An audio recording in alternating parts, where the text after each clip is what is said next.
All right, here we go. So distance and midpoint formula, do you remember them at all? I know you did it in Algebra 1. You did the distance formula and you did the midpoint formula, if you were in a good algebra program anyway. You should have. Anyone think they remember it? Did you do the Pythagorean theorem in Algebra 1? Oh, yeah. The distance formula is Pythagorean theorem, essentially. It doesn't look like it, but it looks like it. It is. Did you have a question, Elijah? Wait, you're trying to guess that one? Yeah, do you remember it? It's like y2 minus y1 over x minus x1. Ooh, I know why you said that. Does anyone know what formula that is? Slope. That's the slope formula. But it's a lot like that, but not.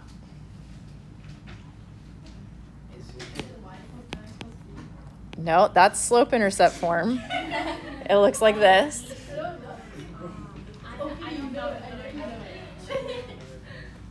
X2 minus X1. And then what do we do to that? You square it. Plus, that's the one. Good job. This is distance formula. Do you see how it's Pythagorean theorem? Remember, Pythagorean theorem is, you don't need to write this down. A squared, I'm just geeking out over geometry is all. This is Pythagorean theorem, right? If I take the square root of both sides, now it's C equals, it's just that A and B are the difference between your X values and your Y values. It's Pythagorean theorem, you guys. It's great. So distance formula. We're going to use the distance formula. We're going to use the midpoint formula today to show us a few things before we jump into how the geometry kind of comes along with it. So I'm only going to do one of these right now because you've done it before. But if you're like, wait a minute, what? We'll do another one, okay? Do you want to try it? You want to see if you can plug it in correctly? Let's try it. Here's your formula, okay? We're going to do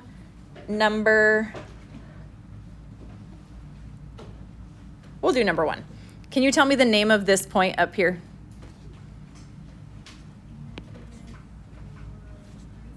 -5, 3. Okay, and then the other point, do you know this point? -2, -3. Okay, see if you can take those 2 points and use this formula to find the distance between them. Okay, let me show you why. First of all, it's important to note that it does not matter what is x1, y1 and x2, y2, but it does matter that the 1s stay together and the 2s stay together, okay? So if you're going to call this x1, then this has to be y1. But if you called it x2, that's fine. Then the 3 has to be your y2, okay? I did this, but again, you can swap those. That's fine. It'll work out the same. Distance equals the square root of, here we go, x2, put it in parentheses, minus x1. So it's minus a -5. What does minus a negative do? Plus a positive. Squared plus y2, -3, minus your y1, 3 squared. Now, someone asked, could I just plug this into my calculator? Yes, if you plug it in appropriately, which is where the issues usually lie, is people don't put enough parentheses in. So if you're going to plug it into your calculator exactly how you see it, then it's not going to look exactly how you see it. You actually have to, your calculator starts a parenthesis for you, and then you have to start a parenthesis as well, because we want this whole thing under the radical. I don't recommend it. I recommend you just simplify it as you go, like this. So minus the negatives plus the positive. So it's -2 plus 5 is 3 squared. Do I need those parentheses there? Yeah. You don't. Would I put them there? Yeah. I would, because when it's a negative, if you don't put it there, you're going to get it wrong, okay? So 3 squared plus parentheses, -6 squared, okay? Here's where the issue always happens. People plug into their calculator -6 squared. And what does their calculator tell them? -36. Is -6 squared -36? Nope. Okay. You have to get in the habit of putting parentheses around that -6. Or do it in your head. -6 times -6 is a positive. It's a positive 36. So write that. So if I do the square root of 9 plus 36, okay, that is the square root of, add that together, 45. Plug that into your calculator, the square root of 45. So second and the x squared key, 45, hit enter, and it should round to 6.7. 6.7. That's the distance. Questions on that? Okay. Negatives matter. Negatives are where everyone messes up on these. So be really careful with negatives. Put parentheses around them. You'll be great. Are we great? Would you like to see another?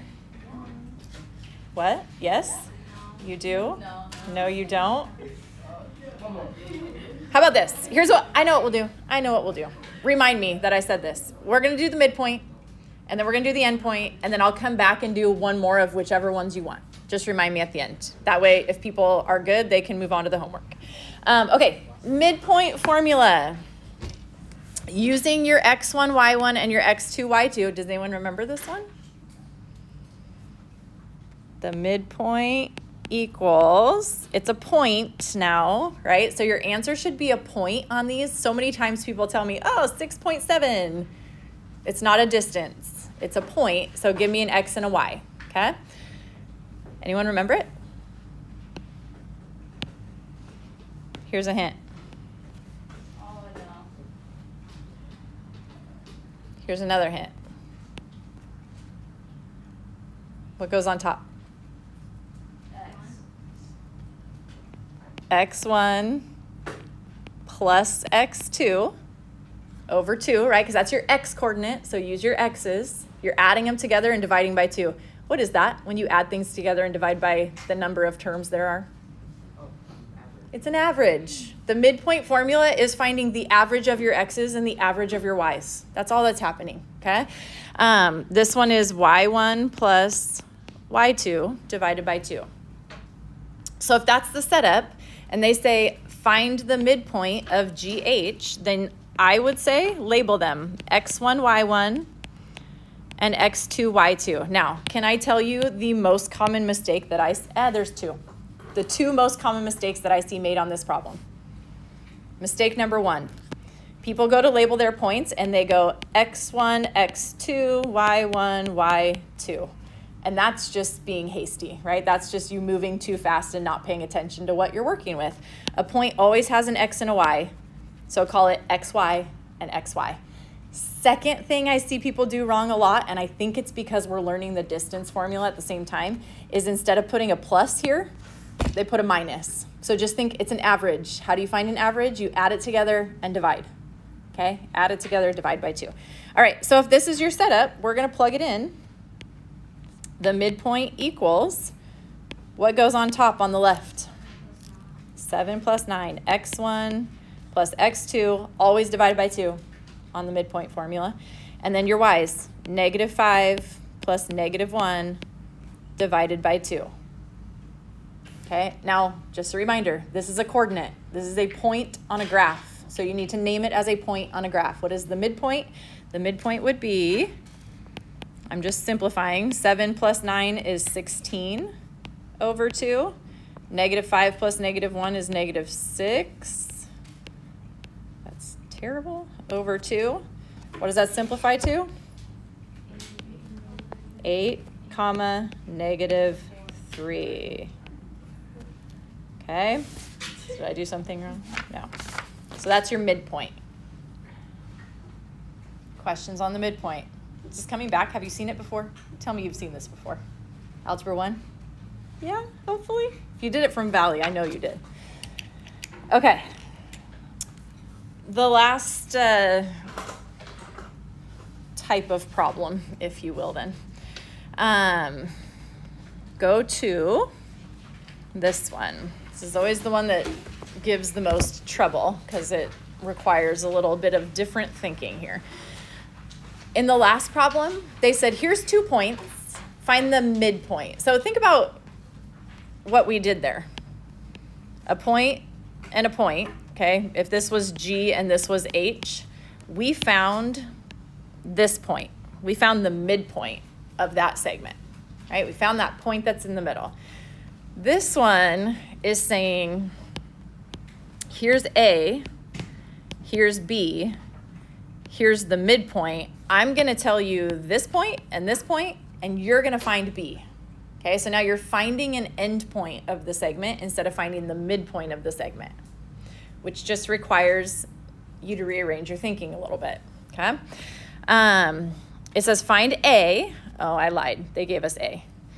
M is your midpoint. So this is your X value of your midpoint and your Y value of your midpoint. This is your X1, Y1, or you could call it your X2, Y2.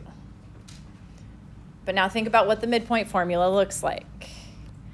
A midpoint equals X1 plus X2 over 2 and Y1 plus Y2 over 2. Okay, I recommend you split this into 2 problems. You break it into X values and Y values, okay? Let's start with the X values. You have a -1, a 3, and an unknown. Your unknown right now is that X2, that other endpoint, okay?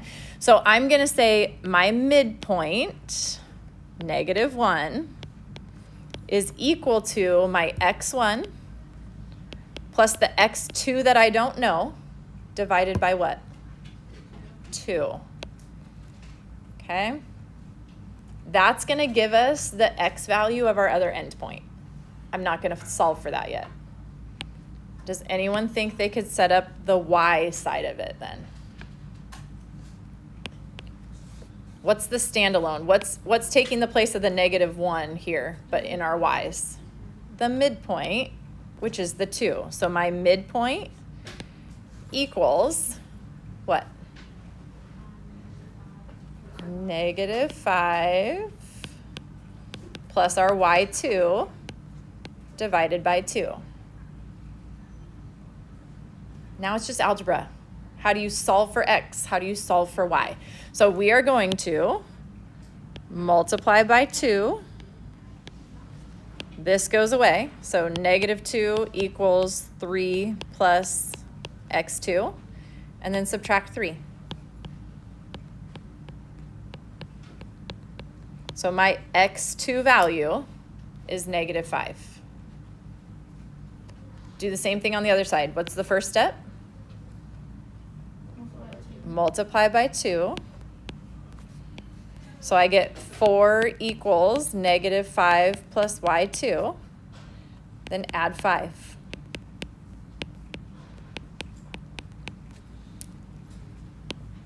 Who can tell me my endpoint?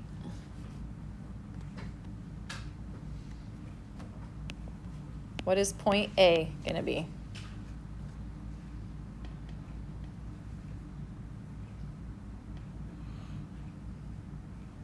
It's up there for you. We found it. What is it? -5, comma, 9. That would be the other endpoint. Do you know how you could figure out if you got it right? You could plug this and this into the midpoint formula, and you should get that. Okay, so if you're ever like, ugh, did I do that right? Try and plug it into the midpoint formula and see. It'll tell you.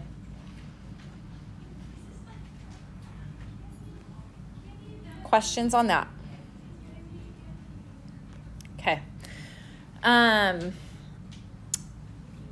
not necessarily going to work this whole thing out for you. I just want to see how your brain's working right now. Look at number 9. Okay, it says if P is the midpoint of XY, I think draw a picture. What's that first point going to be labeled? I would call it X. What's the second point going to be labeled? P is your midpoint, right? What's the third point? Y. Okay, so if this is your setup, it says XP is 8x minus 2. PY is 12x minus 30. Find the value of X. What would you do? Set them equal. This was yesterday or Friday's lesson, right? You have a midpoint. Set the parts equal because they have to be equal if it's truly a midpoint. Okay, I think it's super helpful in geometry if you draw pictures. It helps you visualize it and see where are you going with it. I'm not going to solve that, but I just wanted to see if you were good setting it up. Any questions on any of that?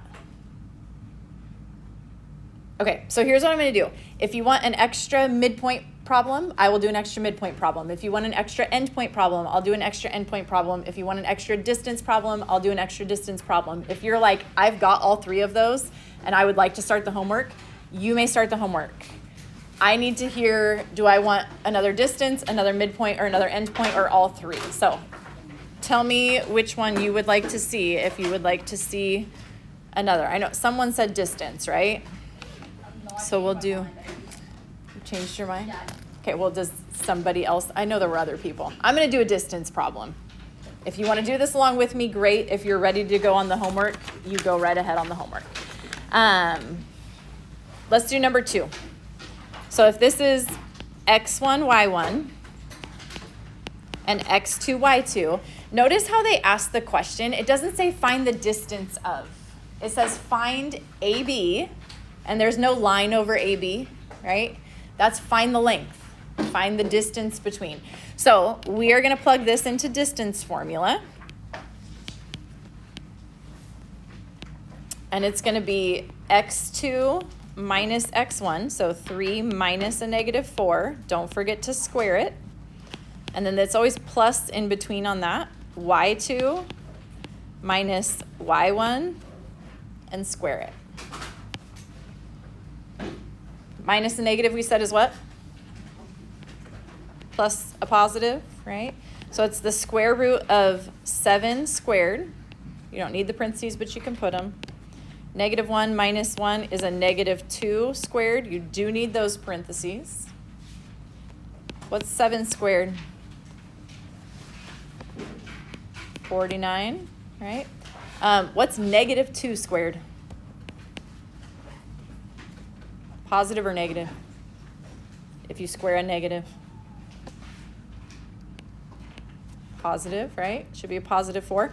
So you get the square root of 53, and you plug that into your calculator, and you should get 7.3 on that one.